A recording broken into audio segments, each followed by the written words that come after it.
Ang ikaapat na maaring patawan din ng kaso ay si General Nicolas Torre III.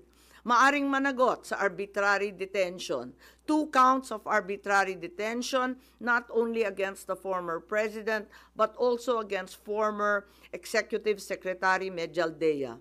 Ikalawa, violation of RA 7439 for not allowing the former president to be visited by VP Sara, both his daughter and his named counsel, and for forcing the former president's lawyers to leave him.